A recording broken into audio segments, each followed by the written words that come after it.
Bonjour à tous, je vous propose donc de débuter cette nouvelle conférence sur la logistique urbaine, innovation technologique et nouvelles stratégies face aux nouvelles règles en milieu urbain, aux restrictions de circulation aux ZFE, on aura l'occasion d'en parler, et également de l'essor de l'e-commerce et aux attentes croissantes en matière de durabilité. La logistique urbaine est en pleine mutation, vous le savez, vous la pratiquez pratiquement quotidiennement en tant qu'entreprise. Les entreprises de transport et de livraison doivent repenser justement leur modèle pour s'adapter à ces nouvelles exigences tout en maintenant leur compétitivité. Alors cette conférence va explorer aussi bien les stratégies, les technologies permettant d'optimiser la logistique en milieu urbain, électrification des flottes, mutualisation des livraisons, hub de proximité ou encore nouveaux modes de transport. Je vous propose d'accueillir dans un premier temps 4 premiers invités et j'invite donc Christophe Martin, directeur général Renault Trucks France, de venir me rejoindre, Philippe Divry, CEO de Flexis, Olivier Renard, CEO de Fréquin France, et Guillaume Perdu, dirigeant d'Ecolis.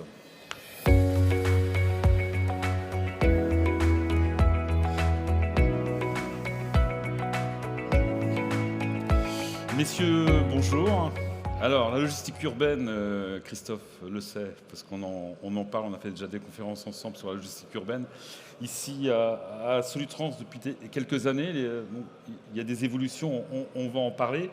Et je dirais l'évolution aujourd'hui, c'est que pratiquement tous les constructeurs, notamment et en particulier Renault Trucks, proposent toute une gamme en électrique. On va y revenir avec un véhicule justement pour l'urbain, pour les centres-villes, que vous présentez ici à Solutrans.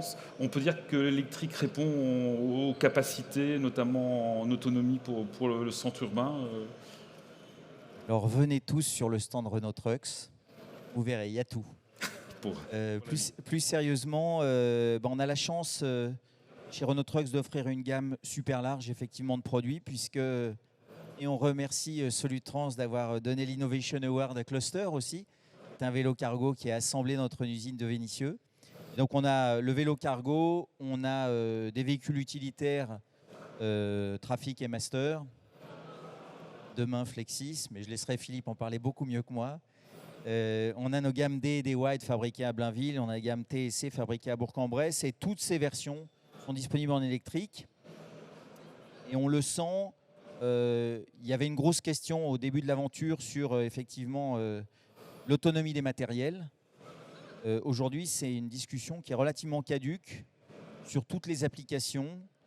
Et évidemment, dans la ville, et là on concerne pour nous surtout les véhicules utilitaires et porteurs de distribution urbaine et périurbaine. Aujourd'hui, on a vraiment la technologie qui nous permet de faire le job. Technologie, matériel roulant, donc véhicule. On peut dire que c'est l'urbain, c'est le meilleur terrain de jeu de l'électrique. Alors je sais que chez TLF, ils avaient dit une fois, on a eu une très belle intervention lors d'un kick-off de notre réseau de distribution, l'électromobilité, c'était le plus simple, c'était la ville et autour de la ville. C'est sûr que l'aire de jeu assez naturelle, elle est là. Aujourd'hui, force est de constater que même pour le transport longue distance, avec des tracteurs de 600 km d'autonomie, on va y arriver. Mais par nature, l'ADN, c'est la ville et autour de la ville. C'est la ville et autour de la ville parce que une ville apaisée et partagée, tout le monde en rêve. On a envie d'éviter les nuisances sonores, on a envie de pouvoir se balader avec une qualité d'air partagée. C'est la santé publique aussi. Et puis, c'est faire en sorte que les citoyens puissent se balader dans le plus grand confort. Donc, aujourd'hui, on s'est déjà lancé à fond dans cette aventure. C'est particulièrement vrai avec les véhicules de collecte de déchets. D'ailleurs, je remercie la métropole de Lyon parce que sur la métropole de Lyon, nous avons 47 bennes à ordures électriques qui tournent. Sur combien? Sur pas assez. Enfin, sur trop de camions, donc pas assez. Mais à mon avis, il y a... électrique, c'est que des Renault Trucks. Voilà. Formidable. Mais typiquement, voilà une application où, au-delà de la plaisanterie, les bennes à ordures en France doivent être des véhicules électriques. On va vers une parité économique par rapport au diesel. C'est déjà le cas. Sur les véhicules de collecte de déchets, la consommation d'un véhicule diesel, on est à 70 litres. Et avec des chauffeurs qui ne font pas bien attention, on peut monter à 80 ou 100 litres. Et sur l'électrique, j'ai la chance d'habiter dans une rue où on passe des camions électriques. Donc assez fréquemment, je discute avec les chauffeurs et avec les rippers. Et il y a une énorme satisfaction de gens qui opèrent. Quand on discute avec nos clients qui ont fait la bascule, ça fonctionne. Alors il y a encore la question de la recharge, parce que les infras de recharge, en fonction de comment on opère, et si notamment on doit mettre de la recharge rapide pour être en double poste, il y a des investissements un peu plus lourds. Mais franchement, on est quasiment à parité économique.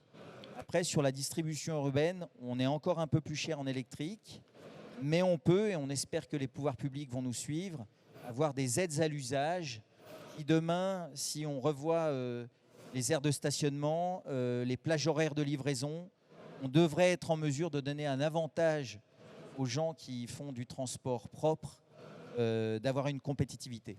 Alors que ça, vous aimez dire, je pense, l'expression good city, vous allez nous en parler dans un instant. Il y a quand même des freins, l'aspect réglementaire, on l'a vu, et puis on va dire un flou artistique avec, par exemple, les ZFE, on va dire une instabilité réglementaire.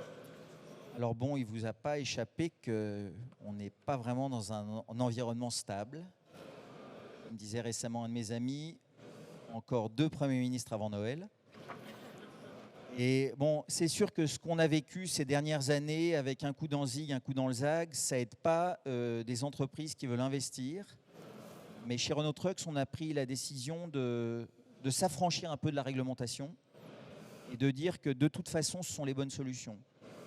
De toute façon, la décarbonation du transport de marchandises de manière sûre et productive, c'est la voie du futur. Donc évidemment, on ne sait pas le faire tout seul. On est obligé de le faire en partenariat avec nos clients, avec les clients de nos clients. Ça nous demande de changer un peu l'approche transactionnelle qu'on a pu avoir dans le monde diesel sur une approche davantage partenariale. Mais honnêtement, quand on travaille main dans la main avec les différents acteurs, on arrive à trouver des sources de productivité qu'on n'allait plus chercher dans le monde diesel. Et puis on a quand même le sentiment de faire quelque chose qui fait du sens. Alors on parlait de gamme complète, elle est encore plus complétée avec un véhicule rapidement, le D12 qui est présenté, c'est un 12 tonnes, c'était on va dire Alors, le on en rêvait, il est venu, ça a été une gestation un peu plus longue que ce qu'on souhaitait, les forces commerciales, on est toujours un peu comme ça. Mais effectivement, on a la chance de développer un véhicule de 12 tonnes, un véhicule électrique bien entendu, suspendu, air suspendu avant-arrière, avec un rayon de braquage de l'ordre de 7 mètres, qui est le véhicule hyper compact, hyper agile, qui est, on va dire, le king de la ville. C'est-à-dire qu'on est convaincu que cette solution de l'hypersand, c'est la bonne. Et je dois dire qu'on a eu pas mal de visites ces 72 dernières heures et on ne s'est pas trompé. Donc le king de la ville dans la Good City, c'est ça? King de la ville dans la Good City, puis permets-moi Hervé, je vais faire jeune, on va tuer le game. Non, en fait, on est relativement confiant que cette solution, elle va dans le bon sens. C'est-à-dire que notre volonté, c'est d'enlever les cailloux dans les pompes de nos clients. Et là, on pense qu'on a trouvé la solution pour permettre d'opérer en sérénité, d'opérer en productivité et de le faire dans le sens de l'histoire. Philippe Divry, Flexis. Alors, un segment, je résume en quelques mots, un segment véhicule utilitaire donc de taille moyenne, idéal pour l'électrification, idéal pour les villes aussi.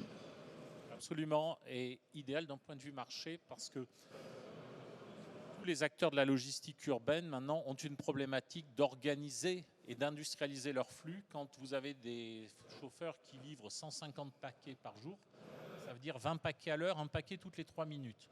Donc là, on voit bien que chaque seconde compte. Il y a une problématique, bien sûr, de décarbonation. Et en même temps, on ne peut pas se permettre de laisser cette décarbonation se traduise par une augmentation des coûts. Donc il y a aussi cette problématique d'efficacité dont parlait Christophe. On la voit avec aussi le besoin d'être intégré dans les systèmes informatiques, les systèmes digitaux du client. On parle souvent aussi de système click-to-door, entre le moment où vous commandez et où ça arrive sur votre porte.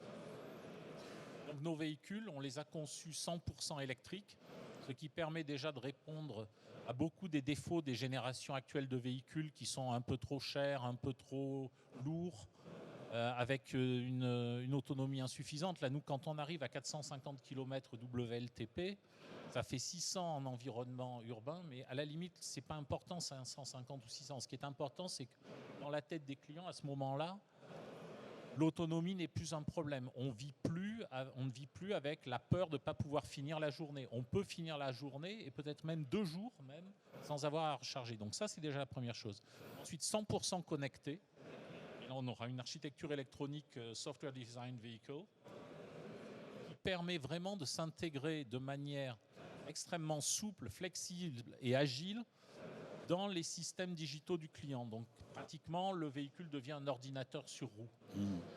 Et avec l'innovation, on n'a plus besoin d'aller revoir et d'aller embêter l'ingénierie véhicule chaque fois qu'on veut faire une nouvelle fonctionnalité. Et on travaille là-dessus avec Ecolis.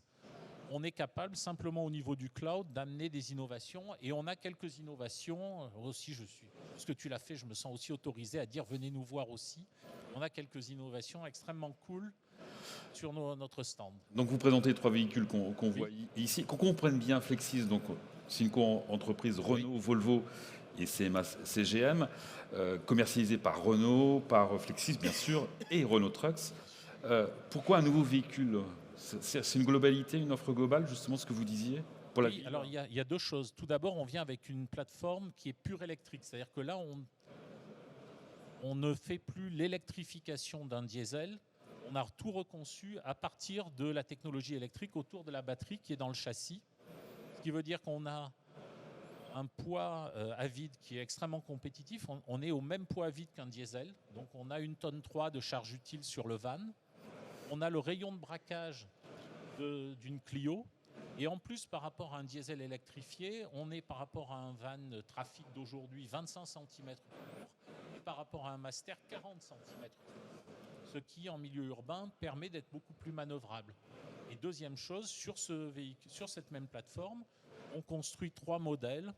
Donc un van normal, mais aussi un cargo, un châssis cabine qui est très facile à carrosser parce que le châssis est déjà rigide de base, puisque c'est la batterie, on n'a pas besoin de rajouter des renforts. Et enfin, le step-in que vous avez vu, qui est un véhicule qui n'a pas d'équivalent aujourd'hui en Europe et qui est une innovation. Il est fait pour les livraisons à haute intensité. Et on est assis dans une position un peu comme sur un tabouret. On a accès direct à la zone cargo depuis la cabine. On prend son paquet, on ressort et on sort sur le côté du trottoir avec des petites marches. Donc toute l'ergonomie a été repensée pour ça. Donc dévoiler les 3 véhicules mardi, avant-hier, ici à Solutrans, commercialisés à partir de quand ? À partir de l'année prochaine. Et vous me disiez donc pas plus cher qu'une voiture de taille moyenne ? Non, alors ce qu'il y a, c'est que j'ai mal compris. Oui, le véhicule moyen, c'est vraiment le segment idéal pour l'électrification parce que ça coûte le même prix qu'une voiture électrique de taille moyenne. Donc ça coûte un peu plus cher, bien sûr, qu'un diesel, mais pas énormément plus. Et par contre, on roule 3 fois plus qu'une voiture. Donc la rentabilisation sur l'électrique, elle n'est pas aussi difficile que dans le camion parce qu'on a un surcoût de 10-20% et on roule 3 fois plus qu'une voiture. Donc très vite, le TCO est positif. Et en plus, comme c'est un véhicule connecté, on va rajouter des services et de l'innovation sur le reste pour aider les gens à en sortir le maximum d'efficacité.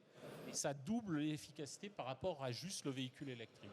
Alors il y a une chose qui vous agace, vous m'avez dit tout à l'heure, même en préparant la conférence, il faut arrêter d'être négatif sur l'électrique. Oui, absolument. On a l'impression quand on écoute aujourd'hui que l'électrique c'est une obligation, c'est une purge qu'on devrait accepter ou qu'on devrait avaler. Et on nous dit il faut y aller, et on vit ça comme une pénalité. Aujourd'hui, dans le segment où nous opérons, nous sommes convaincus que c'est une amélioration opérationnelle, une amélioration économique, et on a un motto qui est « good for the planet, good for business ».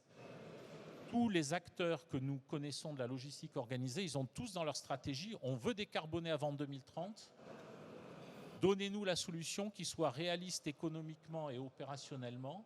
Je pense qu'avec une bonne autonomie, avec un produit qui est vraiment industriel et toute l'efficacité qu'on apporte par les services, on va être capable de leur donner cette solution qu'ils vont pouvoir adopter. Ils vont pouvoir passer de l'expérimentation à vraiment l'adoption en masse pour tenir les objectifs 2030, indépendamment de la réglementation. Attendez, prenez l'autre micro, je pense qu'il y a un petit problème. Voilà. par rapport à la réglementation, ce que vous disiez à l'instant. Avant de laisser la parole à Guillaume Perdu et d'aborder la location également, revenons sur l'aspect connectivité. On en parlera avec Guillaume juste après. Vous avez, donc c'est la valeur ajoutée également, et notamment pour l'urbain. Vous avez une équipe dédiée, c'est ça? Oui, on a une équipe dédiée chez Flexis. Justement, on a des gens qui sont des experts de l'automobile, mais aussi de la logistique, du digital. On a beaucoup de partenariats justement dans le domaine digital avec des gens qui réalisent qu'à partir du moment où on se place du point de vue du client et où on prend l'ensemble de la chaîne opérationnelle, on peut apporter une innovation qui facilite la vie de tous les jours. Par exemple, j'ai une question, c'est est-ce que vous pouvez loquer le cycle, par exemple éco, sport, etc. Est-ce que vous pouvez interdire le cycle sport ou l'accélération en fonction du safety rating du chauffeur que j'ai dans mon CRM ou dans mon SAP RH? C'est-à-dire qu'à partir du moment où on commence à être capable de faire du véhicule un objet connecté dans un écosystème, on trouve des sources d'amélioration auxquelles on n'avait pas pensé aujourd'hui sur le diesel. Guillaume Perdu, donc dirigeant, directeur d'Ecolis. Bonjour Guillaume. On peut dire qu'aujourd'hui, la technologie apporte des solutions justement. Alors je parlais de valeur ajoutée tout à l'heure, mais avant tout, la technologie apporte tout ce qui est connecté, une solution notamment à la transition énergétique, entre autres. Alors, l'innovation, mon point de vue sur l'innovation, c'est qu'à un moment, c'est le segment qui doit aider les opérationnels à trouver des solutions aux défis d'aujourd'hui et aux défis de demain. Et ça, c'est important. L'innovation technologique, alors d'abord, l'innovation, ce n'est pas que de la technologie, mais c'est vraiment aller servir l'opérationnel. Et quand on est dans la logistique urbaine, il faut penser, Christophe, Philippe en parlait, autour de effectivement ce qu'on a beaucoup aimé sur le projet de Flexis, c'est sur le véhicule, c'est on pense au conducteur. Et donc améliorer son quotidien pour être plus opérationnel, c'est quelque chose qui est extrêmement important. Donc il y a une forme d'innovation, sans parler de technologie, autour de ça. Dans la logistique urbaine, il y a une problématique. Aujourd'hui, c'est avec l'accès dans les centres-villes. Finalement, demain, on va pouvoir livrer des centres-villes simplement entre 11h du soir et 5h du matin. Ça pose question sur qui va délivrer, qui va recevoir. En fait, il faut aussi qu'on voit la logistique urbaine comme n'étant pas uniquement une question d'électrification du véhicule. Et Philippe l'a bien marqué, et je pense que c'est effectivement important. On démystifie le véhicule électrique. C'est une histoire d'il y a 10 ans. Le véhicule électrique, maintenant, c'est intégré, on a confiance, ça se passe bien. C'est le demain. On n'a plus à couper les pieds de ces projets parce qu'il y a des problèmes de réseau d'approvisionnement. C'est plus vrai. Donc c'est vraiment une réalité de demain. Et donc dans le demain, c'est l'opérationnel. Donc c'est effectivement le livreur, c'est le réceptionnaire. Je crois qu'à un moment, la technologie, elle doit amener sa couche de réponse. Nous, on a une grande fierté d'accompagner Flexis dans cette démarche du véhicule intelligent, du véhicule fonctionnel, c'est-à-dire du véhicule qui va innover par une réponse aujourd'hui, une réponse aux enjeux qui seront ceux de demain. On voit à quelle vitesse ça va. On a identifié ce qui se passait comme problématique aujourd'hui. Demain, on va avoir des enjeux encore plus importants. Et la technologie doit penser à ça, aujourd'hui ou après. Alors concrètement, comment vous intervenez par rapport au connecté sur les véhicules Flexis? Alors, pour le coup, moi, je ne vais pas vous inviter à venir sur le stand d'Ecolis parce que vous y verrez rien, c'est une autre partie de notre métier. Je vais vous inviter, désolé Christophe, à venir sur le stand effectivement de Flexis où l'innovation, ça va être, donc vous le verrez sur un des véhicules qu'on a équipé, où le véhicule il va automatiquement identifier des colis qui rentrent, des colis qui sortent, des colis qui sont présents. Qu'est-ce qu'on cherche à faire autour de ça? On cherche à d'abord sécuriser les flux. Les optimiser. Dans la livraison du dernier kilomètre, il y a encore du reste à quai, il y a encore des oublis, il y a des colis qui tombent, et puis il y a des mauvaises pratiques. Donc à un moment, il faut sécuriser tout ça. Donc effectivement, nous, on a développé une solution technologique, et avec un point important, Philippe le disait, quelque chose qui marche. pas quelque chose qui clignote, hein, qui fait beau et tout. Aujourd'hui, la logistique urbaine de demain, électrifiée, elle doit être mature, c'est-à-dire apporter une vraie réponse avec un truc qui marche. Donc vous rentrez un colis dans le véhicule, c'est le véhicule lui-même qui va vous dire il est rentré. Vous le sortez, c'est le véhicule lui-même qui va vous dire qu'il est sorti. Et je pense que là, on apporte une réponse concrète, un truc nouveau à la logistique urbaine. C'est en option sur les véhicules ou c'est Non, c'est en option. en option? D'accord. Olivier Renard, donc Fréquin, parlons de la location, l'urbain, donc la logistique urbaine. Alors, on va revenir dans le détail dans un instant. Il y a une évolution également des matériels en énergie, on en parlait. Le prix des véhicules également. La location, c'est l'une des solutions. J'ai l'impression d'être le mauvais élève de la classe, là, parce que tout le monde parle d'électrique, tout le monde parle de digitalisation, etc. Nous aussi, mais on est peut-être un peu moins avancé. D'ailleurs, Renault et Christophe nous parlaient de poids lourds électriques depuis assez longtemps. Et je remercie Renault Trucks parce qu'ils nous ont fait aussi vraiment avancer sur le sujet. Et on pouvait en douter il y a quelques années. Aujourd'hui, on voit que ça devient mature. Donc, je voulais vous remercier. Alors, Fréquin dans la location de véhicules. Alors, Fréquin, je ne sais pas si vous le connaissez, mais c'est à peu près 33 000 camions et véhicules utilitaires en France. C'est réparti une centaine d'agences et environ 600 millions d'euros de chiffre d'affaires et à peu près 10 000 clients. Donc, du plus petit client jusqu'au plus gros. Donc, forcément, on est confronté à un certain nombre de problèmes environnementaux. Vous voyez, sur nos 33 000 clients, on n'a que 2000 ou 2500 véhicules qui sont à bas carbone. Donc, on a encore beaucoup de chemin à faire. Et l'ambition, c'est d'être aux alentours de 40% de notre flotte décarbonée, en tout cas bas carbone, d'ici 2030. Et vous sentez... Allez-y, vous vouliez préciser? Non, Non, allez-y, je vous en prie. On parle donc de l'urbain, notamment des restrictions, de l'aspect réglementaire. Vous pensez que ça peut pousser certains, alors peut-être plus les petites entreprises que les grands groupes, à aller plus vers la location? Alors forcément, sur le véhicule utilitaire, c'est un peu moins vrai aujourd'hui, mais le coût, il y a une barrière à l'entrée sur le coût d'acquisition d'un véhicule.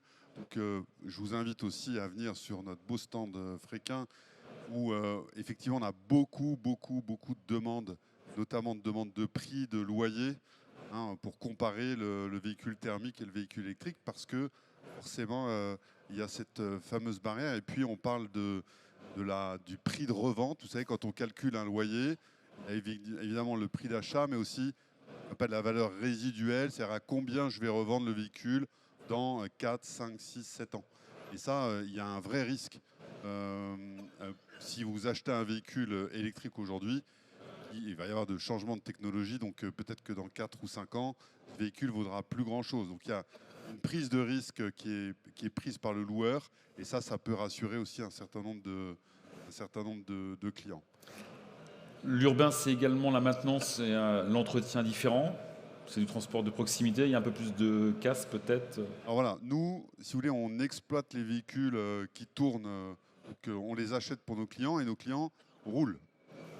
Donc à partir du moment où ils roulent, en urbain, ça casse un peu plus. Donc forcément, on essaie, nous, on a un grand programme de formation des chauffeurs, ça s'appelle la Safety Academy. Je vous donne un exemple, on les emmène sur le circuit de Mortefontaine au nord de Paris, et puis on les met en conditions météo difficiles, en conditions urbaines, et même en conditions avec la réalité virtuelle. On le sensibilise à l'alcool, à la drogue, etc. Parce qu'il y a beaucoup d'accidents qui sont forcément... c'est des êtres humains qui conduisent les camions. Donc il y a beaucoup de casse. Et puis, les rendements et la productivité demandés sont juste parfois incroyables. On va jusqu'à 100, 120, 150 points d'arrêt. Donc les véhicules souffrent, les conducteurs aussi. Donc nous, on essaie de sensibiliser sur ce sujet-là parce que derrière, il va falloir réparer. Et nos clients râlent parce qu'il y a de la casse et il y a de la refacturation. Donc tout le monde est perdant. Donc nous, on joue vraiment. À partir du moment où on a de bons véhicules, on les met à disposition de nos clients et on joue sur la formation des chauffeurs pour éviter justement ces accidents. Olivier, un mot de Nexa, la nouvelle plateforme que vous présentez, c'est important aussi ici à Solutrans.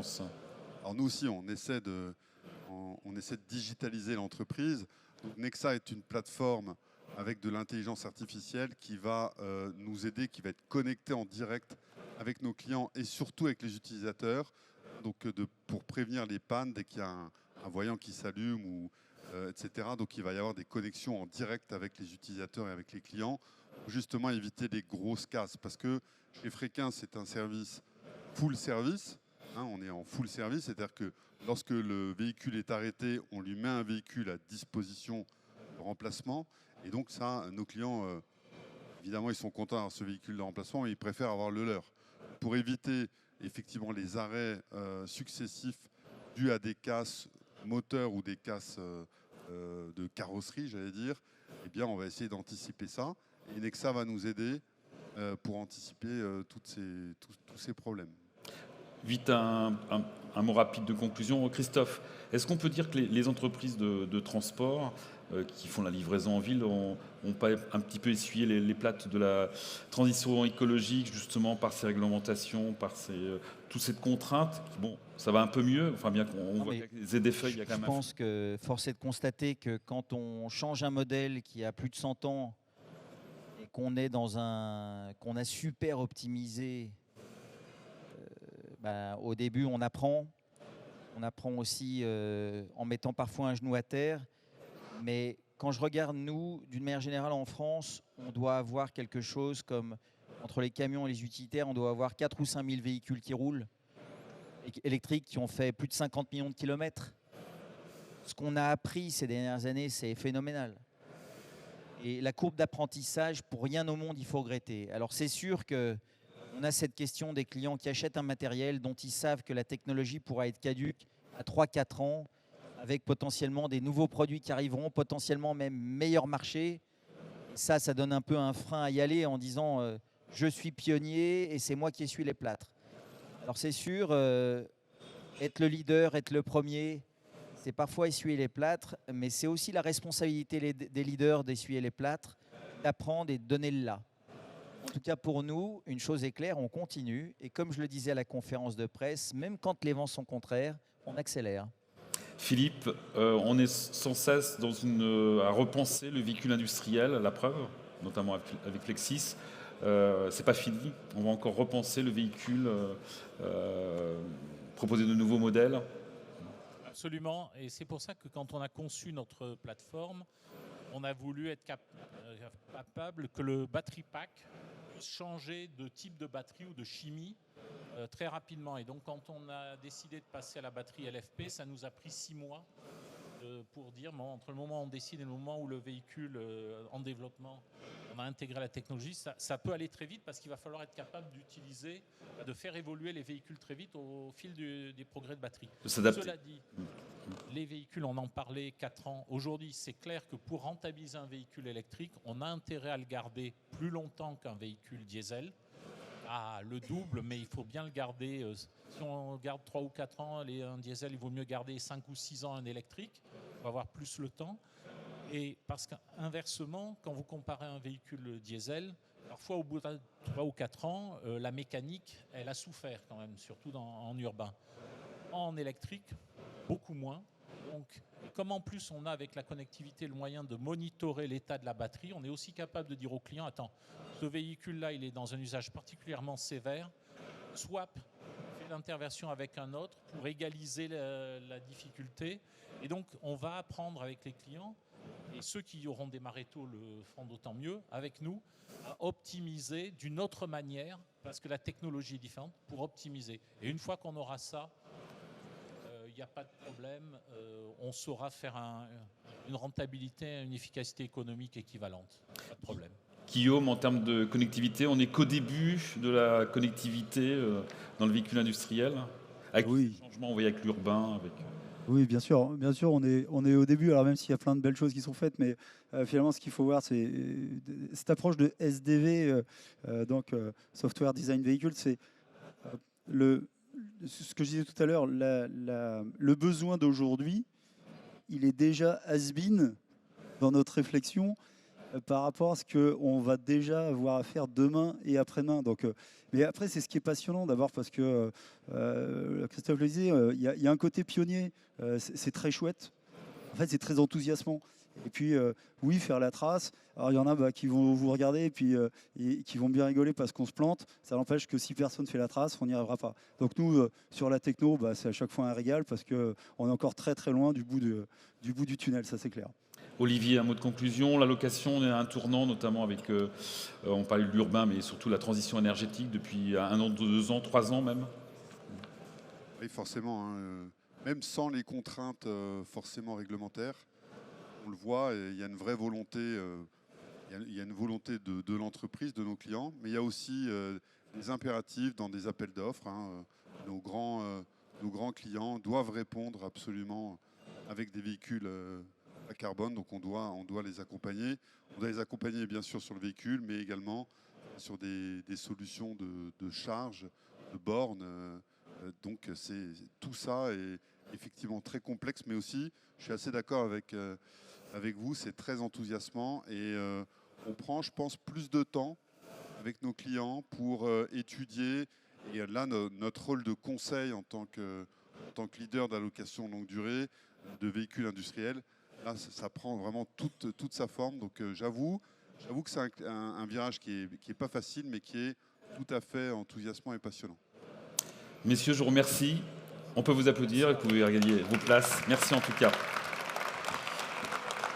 Alors je vous propose de poursuivre avec une deuxième partie et d'accueillir nos nouveaux intervenants invités. Je vais demander à Elisabeth Moretti, directrice déléguée au développement durable de TLF, de venir me rejoindre. Loïc Chavaroche, directeur qualité, sécurité, sûreté, environnement du groupe Stern.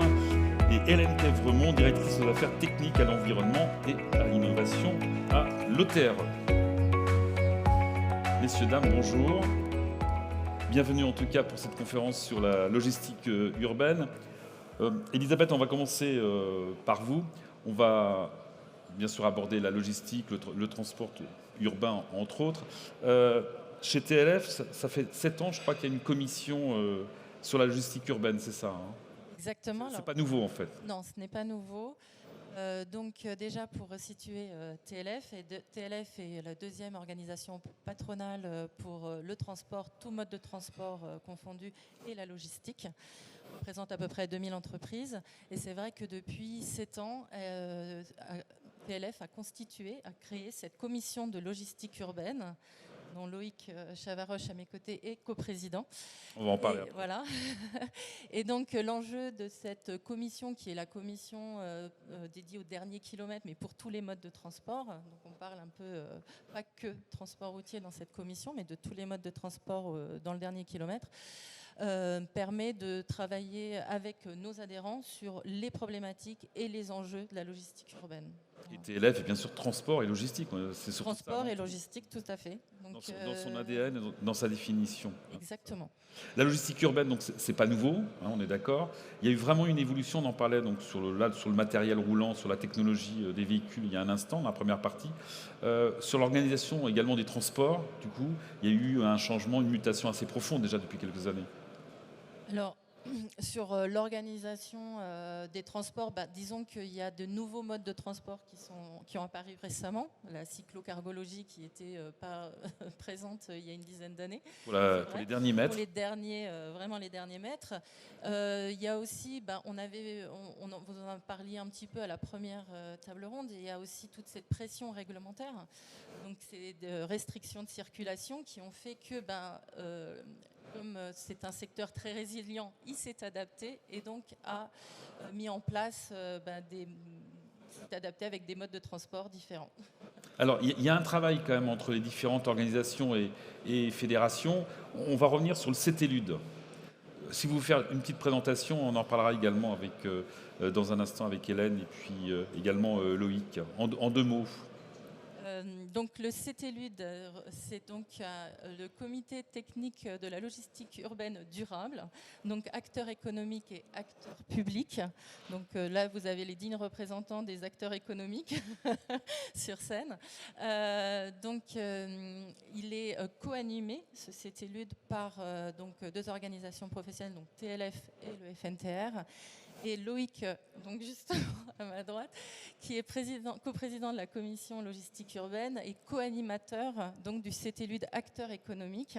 Donc si Loïc, tu veux en parler un peu plus. On va en parler dans un instant, mais on va faire les choses dans l'ordre. On reviendra avec Hélène après, au sein de CTLUD, sur le groupe de travail, sur notamment l'avitaillement en logistique urbaine. Alors, Loïc, on va d'abord présenter le groupe Stern, et également, puisque vous êtes directeur qualité, sécurité, sûreté et environnement, orienté bas carbone également, depuis, je crois, une quinzaine d'années, hein, c'est ça. Hein. Vous avez un parc, on va dire... Oui, alors, voire même un peu plus. En fait, le groupe Stern est un groupe de transport multimodal pan-européen. Nous sommes 2000 collaborateurs sur 18 pays et 85 sites à travers l'Europe, plus des sites un petit peu plus loin, en Chine, au Maroc, en Turquie. Nous intervenons sur une multitude de métiers, à la fois de l'alimentation bord de chaîne, mais aussi le cœur de notre métier actuellement, c'est l'alimentation en messagerie sous contrainte, avec une messagerie bas carbone qui est sur le territoire français, avec une de nos sociétés qui s'appelle Stern Regular, sur le territoire Benelux, Allemagne, Autriche, avec Noxnat Express. L'objectif de ces sociétés est de livrer exclusivement de nuit. Ça représente un peu plus de 90% de notre activité. Secteur de la maintenance, secteur médical, secteur bancaire, sur le secteur français essentiellement, avec une logique bas carbone, c'est-à-dire un taux d'émission qui est situé aux alentours de 230 tonnes de CO2 par million d'euros générés, alors que le facteur d'émission standard actuellement donné par le GHG Protocol sur l'Europe est plutôt aux alentours de 550. Alors comment vous faites votre parc en mix énergétique? Vous avez étonnamment peu d'électricité à ce jour. En fait, on est revenu sur les basiques de notre métier, le basique du transporteur tel qu'on l'apprend à l'école, optimisation au maximum, réduction des kilomètres. Vu qu'on est sous contrainte, l'ensemble de nos tournées sont déjà définies depuis, chaque jour, nous allons au même endroit à la même heure, donc des tournées sans aucun détour, des kilomètres totalement optimisés, des véhicules avec une charge maximum, c'est-à-dire un véhicule en dessous de 90%, c'est extrêmement rare. La plupart de nos tournées sont à plus de 90% de charge, et surtout avec de la tournée en circulaire. Alors c'est à la mode aujourd'hui, nous on fait du circulaire depuis plus de 20 ans, c'est-à-dire on va faire de la dépose et de la repose de marchandises, y compris de la marchandise qu'on va pouvoir réparer. Donc là, on va aller vers un autre circuit de réparation. Si je prends l'exemple du secteur automobile, on va alimenter les pièces détachées directement en garage de nuit. Sur le secteur des ascensoristes, on va directement alimenter les techniciens de nuit. Et en même temps, on va récupérer les pièces non utilisées, les pièces à jeter, vu qu'on est maintenant broker de déchets, et aussi toutes les pièces qu'on va pouvoir réparer en envoyant ça en circularité. Donc ça permet d'avoir un taux de CO2 très bas. Et maintenant, on électrifie. Parce que comme on a travaillé sur nos basiques, très peu de kilomètres, totalement optimisé, une forte densité de points. Donc là, on commence à électrifier ou à passer sur le mix énergétique, c'est-à-dire du B100 sur certaines lignes, du poids lourd électrique sur l'Allemagne. On a 6 à 7 tournées en PL électrique maintenant sur l'Allemagne, qui sont en fait les tractions. Et les derniers kilomètres, on les adapte en fonction des typologies de clients, de la charge et des zones dans lesquelles on doit accéder. Vélo cargo, non? Si, alors le vélo cargo, exclusivement le jour, c'est nos petits pourcents qui restent. La priorité pour nous, c'est la sécurité de nos opérateurs. Donc ceux qui font du vélo connaissent les villes la nuit. Faire du vélo cargo en pleine nuit dans Paris ou dans les grandes villes, c'est complètement fou comme métier. On n'y arrive pas, donc on fait du vélo cargo le jour avec 2 sociétés qui sont alignées taxonomiques, 100% électrique ou vélo cargo. Vous parlez de livraison optimisée par les kilométrages. Oui, donc en fait, on a optimisé complètement les kilomètres. Donc pour ça, on a utilisé énormément... En fait, le combat du carbone en logistique urbaine est à la fois un combat organisationnel et un combat par type de véhicule. Et là, je rejoins tout à fait ce qui a été présenté avant. Avoir des nouveaux véhicules adaptés, ça nous permet d'accélérer la décarbonation. Mais aujourd'hui, la priorité, c'est diminuer ces kilomètres-là. Et donc, on a mis en place des IA pour réitérer l'ensemble des tournées. Avant, on le faisait une fois par an parce que c'était fait par des hommes. Aujourd'hui, on est sur du ratio mensuel, voire hebdomadaire, pour aller chasser les derniers kilomètres et réorganiser les points de tournée afin qu'on respecte à la fois l'exigence client en termes d'horaire et travailler en même temps sur la réduction du kilomètre. Mais en réalité, on passe sur une réorganisation de la supply chain. La livraison de nuit, c'est un transporteur qui livre de nuit, un outil adapté, avec de la charge rapide, avec de l'infrastructure adaptée, mais aussi un client qui est prêt à changer sa supply chain, qui est prêt à livrer en SaaS, qui est prêt à livrer en boîton, qui est prêt à supprimer le carton pour avoir un équipement beaucoup plus adapté à la manutention, qui est prêt à penser par exemple les RFID pour gagner du temps. Et on va se revoir sur le détecteur automatique de sortie des véhicules, parce qu'à mon avis, il doit y avoir du RFID dedans, ça nous intéressait. Et toutes ces solutions-là, c'est amener, c'est aussi pour ça qu'aujourd'hui, le groupe Stern est société à mission, on amène avec nous l'ensemble de notre écosystème, à la fois client, à la fois fournisseur, pour fournisseurs, prestataires, pour pouvoir ensemble aller dans le chemin de la décarbonation et continuer à diminuer l'émission carbone. Pour revenir sur l'aspect réglementaire, on en parlait tout à l'heure en première partie, on parlait d'instabilité. Vous m'avez dit que en fait, ça vous obligeait pratiquement tous les mois à revoir votre organisation de transport, tous les mois. Alors, ça, l'organisation de transport, l'instabilité, on la voit sur plusieurs niveaux, au travers du CTLUD-AE avec l'ensemble des fédérations. On le voit aussi, nous, au niveau de l'Union TLF, au travers de la Commission de logistique urbaine. L'instabilité, elle nécessite, alors dans le cas d'un transporteur, de revoir ses tournées pour se réadapter au changement de route, au changement de circulation, changement de sens, qui est d'ailleurs parfois le plus dangereux. Mais plus largement, le transporteur a besoin d'avoir une vision à 5 ans aujourd'hui, et on le voit même au-delà, hein, c'est ce qui a été dit juste avant, pour investir et avoir des véhicules qui restent longtemps. Et c'est un appel vers un vœu pieux. Il faut une stabilité réglementaire, il faut une stabilité à la fois en intercommunal ou en communal pour nous permettre d'avoir des politiques locales qui permettent à l'ensemble de la filière de s'adapter comme elle l'a toujours fait depuis des années. La logistique de demain et le transport de demain n'est pas celui d'aujourd'hui et n'est absolument pas celui d'hier. Donc on doit continuer à évoluer, mais pour ça, il nous faut des politiques locales et des politiques nationales harmonisées pour accompagner nos investissements et accompagner nos choix, par exemple les micro-hubs.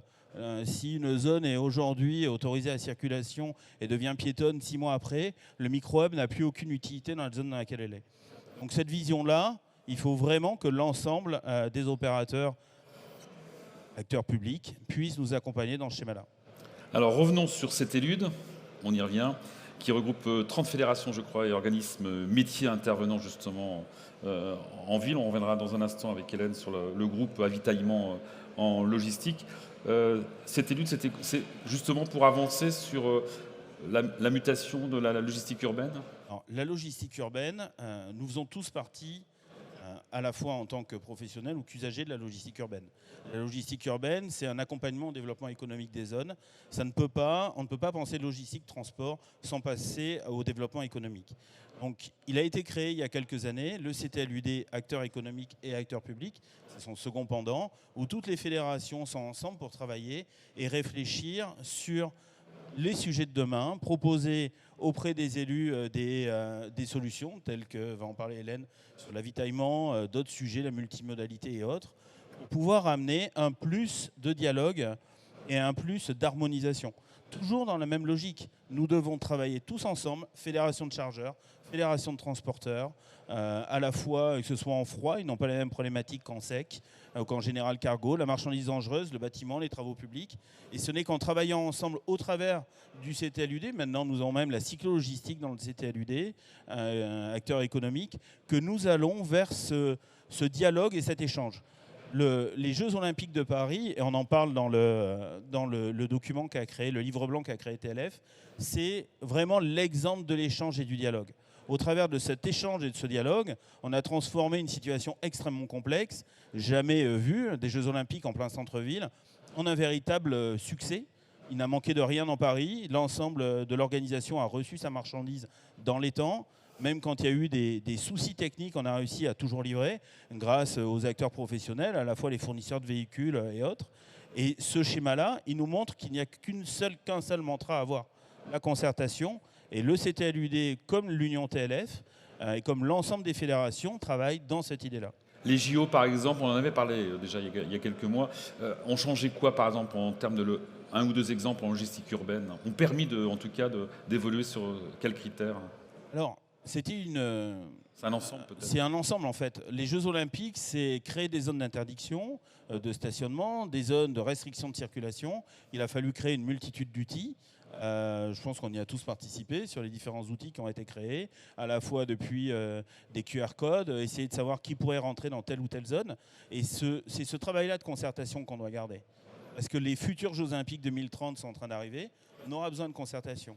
Mais demain, vous avez un événement majeur dans une ville, il faut aussi de la concertation pour pouvoir s'adapter aux changements, qu'ils soient temporaires ou permanents dans une ville. Alors Hélène, justement, l'ETRE participe également au CTLUD. Il y a plusieurs groupes, il y a l'incitation à passer à l'électrique, justement, il y a la multimodalité, les échanges avec les municipales, on y reviendra dans un instant, et il y a le premier groupe sur l'avitaillement en logistique urbaine. C'est de travailler de concert avec les collectivités, continuer justement cet échange avec eux, avec elles plutôt. Effectivement, merci. Donc l'OTRE représente les PME et les TPE du transport routier, donc environ 3400 entreprises. Et l'OTRE est présente dans le CTLUD. Donc, vous avez parlé d'une trentaine d'associations et organisations professionnelles. Ce sont les représentants du monde des transports, de la logistique, les grossistes, travaux publics, les déchets, les commerces de bouche, voilà, tous les métiers qui entrent ou qui sortent de la ville. Et donc, créé depuis 2023, le CTLUD a mené un certain nombre de travaux, il y a un certain nombre de groupes de travaux, et là j'ai certains des livrables. Toute l'année 2024, j'ai pu piloter un groupe de travail dédié à l'avitaillement en énergie. Donc ce groupe de travail constitué de 8 à 10 organisations professionnelles, représentants. On a travaillé, on a auditionné les représentants des différentes filières énergétiques. Et on a fait une synthèse de nos travaux avec des préconisations. Effectivement, ces préconisations sont adressées en particulier aux acteurs publics que nous avons en face de nous. La première, donc il y a juste trois volets au niveau de là c'est la synthèse que j'ai. La première préconisation, c'est dans cette phase de transition où on est, de maintenir le mix énergétique parce que l'électrique, on voit bien, va prendre une place majeure, mais les véhicules ne sont pas encore adaptés à tous les usages, le réseau de recharge n'est pas encore adapté à tous les usages. Donc ça, c'est un premier message, finalement, de maintenir ce mix énergétique. Le deuxième message que l'on a apporté dans ces préconisations, c'est de faciliter la recharge électrique pour les professionnels. Quand vous êtes en véhicule utilitaire en ville, quel métier que vous fassiez, si vous avez besoin de vous recharger, vous êtes sur des bornes qui sont plutôt adaptées aux véhicules légers, donc les places ne sont pas forcément suffisamment adaptées, les tarifs ne sont pas à destination des professionnels, il n'y a pas de possibilité de réservation. Donc c'est comment on réfléchit et on évolue là-dessus pour que les professionnels puissent recharger leur véhicule plus facilement. Le dernier point, et là je vais revenir sur ce que disait Loïc, c'est un point de concertation. On incite les collectivités locales à réfléchir au schéma d'avitaillement avec les professionnels et à se pencher à l'échelle locale sur le sujet. Alors, vous avez travaillé plus précisément sur le groupe de ravitaillement, enfin recharge électrique, parce que si j'ai bien compris, vous restez non pas sur un mix énergétique, mais sur l'électrique, c'est ça ?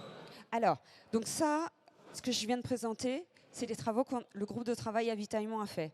Et en fait, on a beaucoup de groupes de travail qui ont œuvré depuis l'année dernière notamment.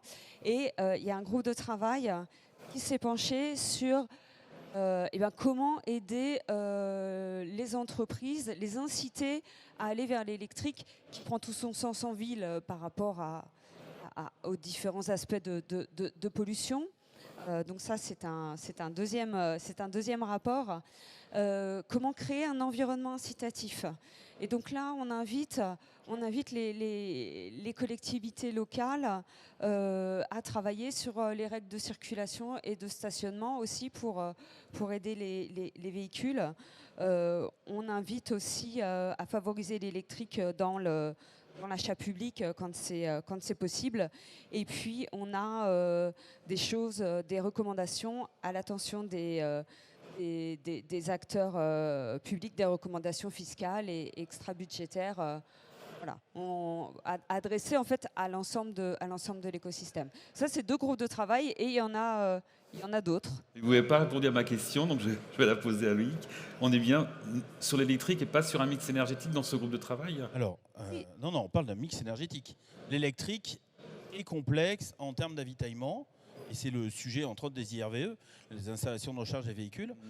C'est un vrai sujet. Il faut des espaces de parking. Il faut aussi amener vers un tarif adapté aux professionnels. Mais on ne pourra pas faire à aujourd'hui un transport et organiser des transports au niveau national et même au niveau pan-européen, là on parle logistique urbaine, mais le sujet est quand même un peu plus large, qu'avec du véhicule électrique. Il faut du mix, à la fois du gaz, et aujourd'hui on a quand même beaucoup de bio-GNV, on peut avoir des biocarburants, des diesters de diesel, du HVO, du XTL, du B100, du diesel aussi. En fait, on a besoin de ce mix, du vélo cargo, alors purement mécanique ou mécanique plus électrique. Ce mix énergétique, il a un avantage, il va nous permettre d'accéder à toutes les villes. Parce que la logistique urbaine, c'est aussi livré au centre-ville d'une petite ville de 5000 habitants. Nous sommes au cœur d'un centre-ville. Par contre, quand elle est au fin fond du Cantal, et pour bien connaître le secteur du Cantal, le véhicule électrique n'y est pas encore. Parce que les côtes et les montées vont être un peu compliquées. Donc il faut aller... Et en vélo cargo, on peut le faire en hypercentre. Sur une ville de 25 000, 50 000 habitants, on peut. Donc il faut ce mix-là, et c'est vraiment ce que l'on met en avant. Adaptons-nous par rapport au poids, par rapport à la complexité du transport, et parlons plutôt des transports, parce qu'un transport exceptionnel ne se gère pas comme un transport d'un colis moins de 5 kg, parce qu'on a aussi besoin de livrer en transport exceptionnel en centre-ville. Un frigo, c'est aussi compliqué à livrer. Donc on doit s'adapter, et ce mix, c'est ce qu'on appelle concertation, dialogue, échange, pour nous permettre de trouver tous ensemble des solutions adaptées à chacun des cas. Alors le temps passe vite malheureusement. Un mot, Elisabeth, rapidement. Les municipales, c'est dans quelques semaines. Il y a un groupe de travail également pour les échanges avec les municipalités, je crois, dans ce groupe. Et TLF donc édite un livre blanc sur les municipales, enfin en tout cas sur les échanges avec les municipalités. Voilà, exactement. Donc, avec la commission logistique urbaine donc de TLF, a travaillé avec ses adhérents à faire ce livre blanc pour les élections municipales, donc qui est à destination des élus, des collectivités, avec des propositions vraiment concrètes pour vraiment, et un des nœuds, vraiment, c'est le dialogue. Le dialogue et comment avoir toujours une concertation permanente. C'est pas que quand on a les sujets qui arrivent, c'est d'avoir toujours un interlocuteur. Donc une des premières propositions et préconisations, c'est d'avoir un référent logistique dédié pour voir que les opérateurs économiques des villes puissent avoir un interlocuteur à chaque fois pour parler de ces enjeux et de ces problématiques et de ces changements des fois de circulation, ces changements de territoire qui ne sont pas que pendant les municipales mais qui ont lieu pratiquement tous les ans, tous les 6 mois des fois. Donc c'est vraiment intégrer la logistique dans les documents d'urbanisme, avoir une vraie planification, parce que c'est ça aussi pour avoir une sorte de pérennisation et puis avoir une sorte de visibilité. Il faut qu'ils soient inclus, puisque s'ils sont inclus dans les documents d'urbanisme, ce qui est bien, c'est qu'ils ne sont pas, eux, changeables tous les ans. On a une meilleure visibilité. Pareil, il faut avoir du foncier. La logistique a besoin de foncier, même en centre-ville. Donc c'est tout ça, tous ces enjeux-là qui sont à mettre en avant et qu'on essaye de porter dans ce livre blanc. Un dernier mot peut-être de conclusion, Loïc ? Oui, le livre blanc, il présente une multitude de solutions. C'est un dialogue entre les différents adhérents. C'est un dialogue à destination des différentes communes, communautés de communes. N'oublions pas qu'en France, nous avons un millefeuille administratif qu'il faut savoir gérer.